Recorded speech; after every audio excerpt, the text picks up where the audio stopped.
하나님이 우리의 왕이십니다.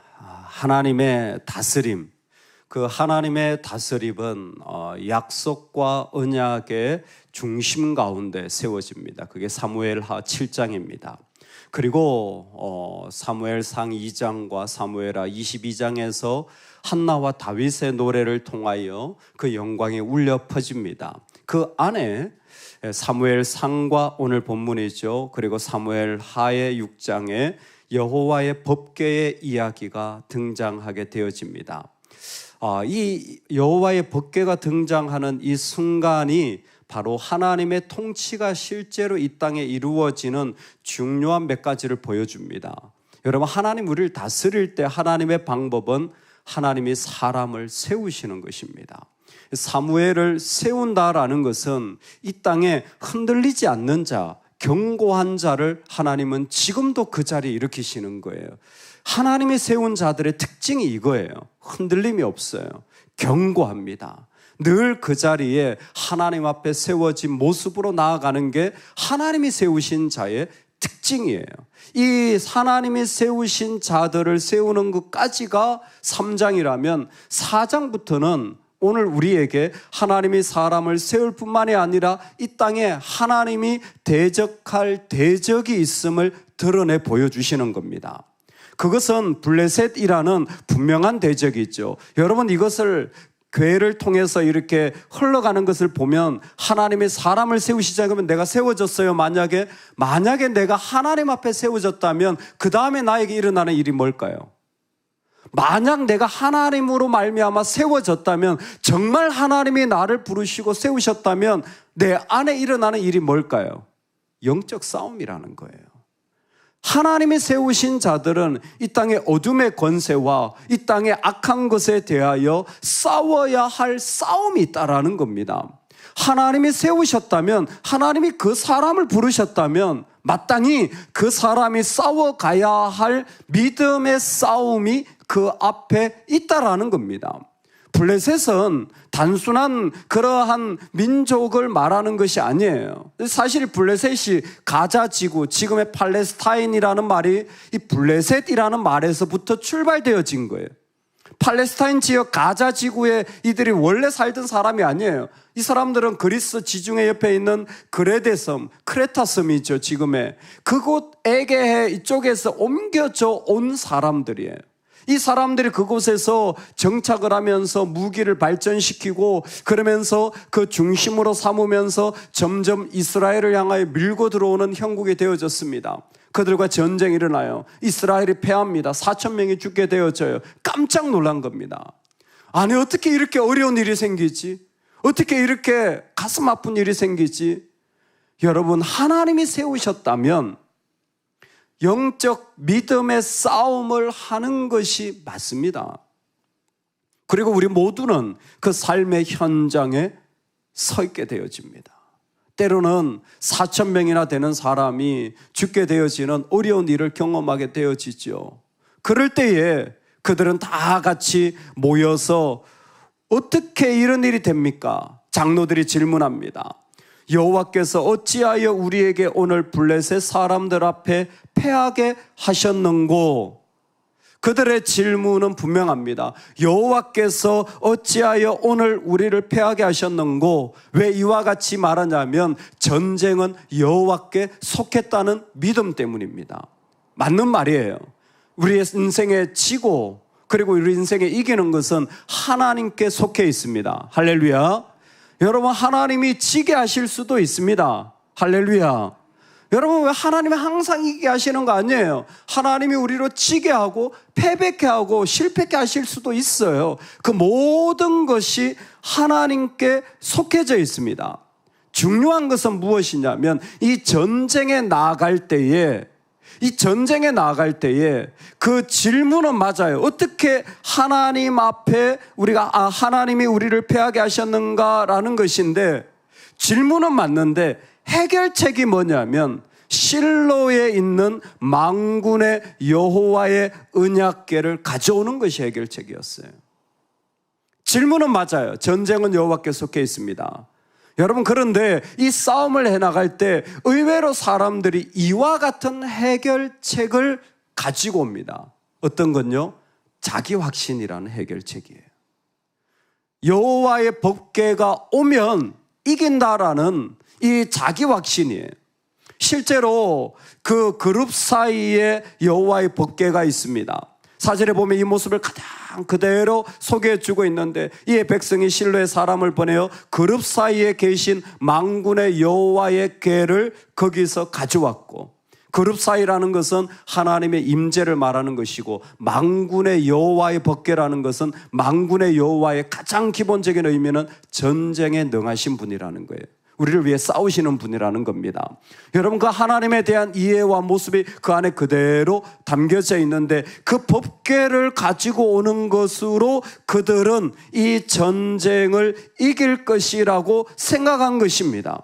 왜 이와 같은 마음이 그들 가운데 있었냐면, 법궤는 당연히 우리에게 승리를 준다고 생각을 한 것입니다. 여러분, 이와 같은 믿음은요, 미신 같은 믿음이에요. 미신 같은 믿음입니다. 우리에게 싸움에 나아갈 때에 미신 같은 생각과 자기 확신의 모습들이 의외로 우리 안에 많아서 그 안에 너무나 큰 피해를 당해요. 실패할 수는 있어요. 어려울 수도 있습니다. 질 수도 있어요. 그러나 영적 중심까지 흔들려지는 건 분명합니다.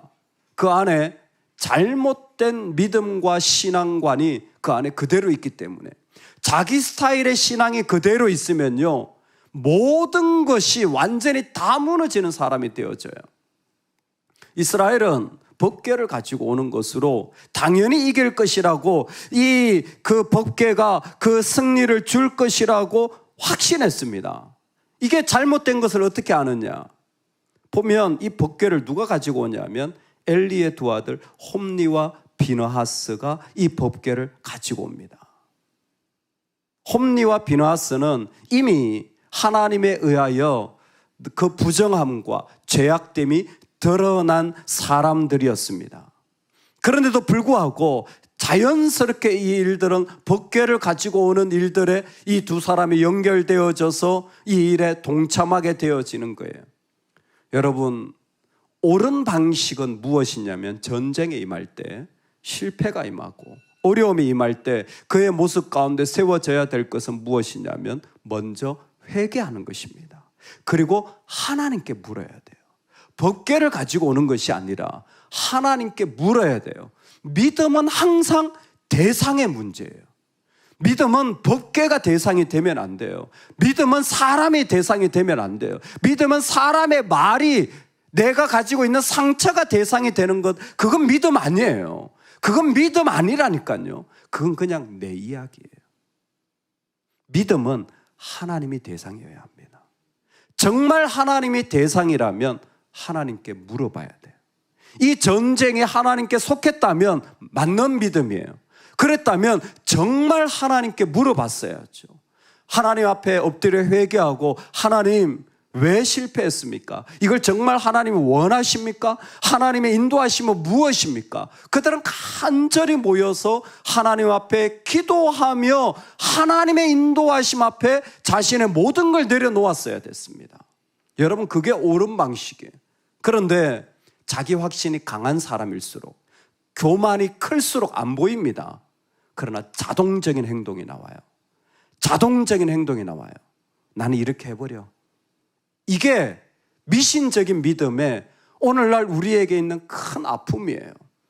하나님을 믿는다고 하면서도 그 안에 나오는 행동을 보면 자기 확신과 자기가 살아왔던 방식이 그대로 나와버리는 거예요. 그냥 내가 다 결정해버려요. 이 모습이 이스라엘 안에 그대로 드러난 게 법궤를 가지고 오는 거예요. 법궤 자체는 하나님의 임재와 능력입니다. 하지만 그렇다고 해서 이 법궤가 모든 것을 다 해결해주는 미신은 아닌 거예요. 중요한 건 하나님을 향하여서 엎드려야 되는 것이었죠. 먼저 이들에게 하나님이 가르쳐 주시는 게 하나 있어요. 싸워야 될 자리가 있다. 이 싸움은 하나님 앞에 엎드리며 하는 싸움이어야 된다라는 것입니다. 두 번째, 우리가 세움을 받을 때 이 싸움에 갈 뿐만이 아니라 하나님이 우리한테 요구하시는 게 있어요. 만약 하나님 앞에 세움을 받아 나가잖아요. 그러면요, 이전의 모습을 완전히 버릴 수 있기를 주의 이름으로 축원합니다. 작은 섬김이라도 하나님 앞에 나아갈 때는 이전의 모습이 완전히 버려질 수 있기를, 그것이 완전히 무너질 수 있기를 주의 이름으로 축원합니다. 오늘 뒤에 5절부터 11절까지 말씀의 핵심은 뭐냐면 법궤가 빼앗겨요. 앞에 4,000명이 죽었지만 지금은 3만 명이 죽게 되어집니다. 신기한 건 법궤가 들어오자 이스라엘 진영이 다 환호를 해요. 와, 우리 이제 됐다. 우리 이제 이긴다. 이스라엘은 이 정도 수준이에요. 이게 미신적인 사람들의 특징, 자기 신앙적인 사람들의 특징이 이거예요. 이 일이 딱 되어지잖아요. 그래 막 기뻐해요. 사역이 잘 되잖아요. 막 기뻐해요. 사역이 안 되잖아요. 그럼 엄청 낙담하고 힘들어합니다. 하나님의 앞에서 이스라엘이 이 정도예요. 근데 놀라운 건 블레셋이에요. 블레셋은 우리가 졌다 정도가 아니라 우리보다 강한 신이 왔다라고 말해요. 적어도 이 장면에서는 이스라엘보다 블레셋의 믿음이 더 좋습니다. 우리의 신 다곤보다 더 강한 신이 왔다라는 거예요. 그 신은 어떤 신이냐면 저 애굽에서 여러 가지 재앙으로 그 모든 것을 무너뜨렸던 바로 그 신이 왔다라고 블레셋은 엄청난 긴장을 하게 되어집니다. 화로다. 누가 우리를 이 능한 신들의 손에서 건지리요. 그들은 광야에서 여러 가지 재앙으로 애굽을 친 신들이니라. 너희 블레셋 사람들아 강하게 되며 대장부가 되라. 이거 완전 비상이 걸린 거죠. 왜? 이들은 진짜 믿었거든요. 다곤보다 여호와가 더 강한 신이다. 그러니까 우리는 이길 수 없으니까 죽기 살기로 덤비는 거예요. 진짜 죽기 살기로 덤벼서 전쟁에 나갔어요. 누가 이깁니까? 블레셋이 이긴 거예요. 이스라엘 가운데 3만 명이 어마어마한 숫자입니다. 어마어마한, 거의 전멸하다시피 한 거예요. 3만 명이 죽게 되어지는 것입니다. 그리고 하나님의 괴는 빼앗기고 홈니와 비나스는 죽게 되어진 것이 마지막 장면이에요. 11절에 하나님의 괴는 빼앗겼고 엘리의 두 아들 홈니와 비나스는 죽임을 당하였더라. 아멘. 지금 하나님의 교회에 우리는 모습을 보게, 하나님의 교회가 빼앗겼다라는 것은 하나님의 교회가 실로에서부터 왔는데 블레셋으로 넘어가게 되었다라는 거예요. 이 장면이 중요한 장면입니다. 하나님의 법궤가 빼앗겼을 뿐만이 아니라 이 장면에서 실로가 파괴되어지는 거예요. 법궤만 빼앗긴 게 아니라 이스라엘의 영적 예배지인 실로가 다 파괴되어져요. 우리는 이 모습에서 우리는 그 상황을 알게 되어지는 겁니다. 왜? 나중에 법궤가 블레셋에서 돌아올 때 실로로 가지 않아요. 다시 실로로 돌아가지 않습니다. 또한 사무엘은 이미 사역을 실로가 아닌 라마로 옮겨서 사역을 하게 되어져요. 무엇보다 시편 78편에 이런 말씀이 같이 기록되어 있습니다. 하나님이 들으시고 분내어 이스라엘을 미워하사 사람 가운데 세우신 장막 곧 실로의 성막을 떠나시고 그가 그의 능력을 포로에게 넘겨주시며 그의 영광을 대적의 손에 붙이시고. 실로를 왜 떠났느냐? 시편 78편에 보면 속이는 활이라는 거예요. 휘어져 있는 거예요. 제대로 쏜 줄 아는데 활이 자꾸 엉뚱하게 나아가는 거예요. 하나님의 사람인 줄 알았는데 이거는 믿음 없는 활이었던 거예요. 딴 데로 자꾸 나아가는 이스라엘의 모습인 거예요. 하나님이 이전에 그 예배의 중심지였던 실로를 다 파괴시키는 거예요. 여러분, 우리가 싸울 때요, 우리 안에 이전의 것들을 하나님이 무너뜨리기를 원하시는 거예요. 지금 이 싸움에서 나의 삶의 자리에 이전에 내가 그렇게 붙잡았던 것 아니요, 이미 엘리의 집안은 망했습니다. 지금 엘리의 집안은 더 이상 쓰임 받을 수가 없어요. 이 전쟁 끝에 지금 홈니 비나스가 죽었잖아요. 하나님은 그 자리가 더 이상 우리의 사역에 의미 없음을 말하고 새로운 모습으로, 새로운 믿음의 관계로, 새로운 영적인 네트워크로 그 가운데 하나님 앞에 쓰시기에 합당한 모습으로 세움받기를 원하고 계시는 거예요. 여러분, 내가 이런 사역을 했기 때문에 난 이런 사역을 해야 돼 아니에요. 하나님이 나를 부르실 때마다 그때마다 이 싸움에 새로운 모습으로 나아갈 수 있기를 소망합니다. 오늘 하나님이 사람을 세울 뿐만이 아니라 그 세운 자를 싸움의 자리에 있음을 알게 해줘요. 그래서 우리에게 이 영적인 싸움은 기회입니다. 이 전쟁은 기회예요. 어떤 기회입니까? 내가 가지고 있던 믿음, 그게 정말 올바른 믿음인지, 그 싸움을 해보면 미신적인, 자기 확신적인, 자동적으로 반응했던 나의 이 믿음 아닌 모습들이 나오는지를 살펴볼 수 있는 거예요. 법궤를 가져오는 것으로 해결해서는 안 됐습니다. 오히려 그때 어느 때보다 더 내려놓고 기도할 수 있기를 소망합니다. 더 나를 엎드려서 잠잠할 수 있기를 소망합니다. 오직 하나님의 인도하심만 드러나는 하나님의 사람, 그 사람으로 세워지는 자리가 되기를 원합니다. 실로가 다 파괴가 되어져요. 여호와의 법궤조차 빼앗겨요. 예, 맞습니다. 이전에 내가 어떤 모습이었던, 하나님이 나를 부르실 때는 새로운 하나님 앞에서 만들어져가는 그 자리에 하나님 우리를 초대하시려고 이 전쟁을 세우시는 거예요.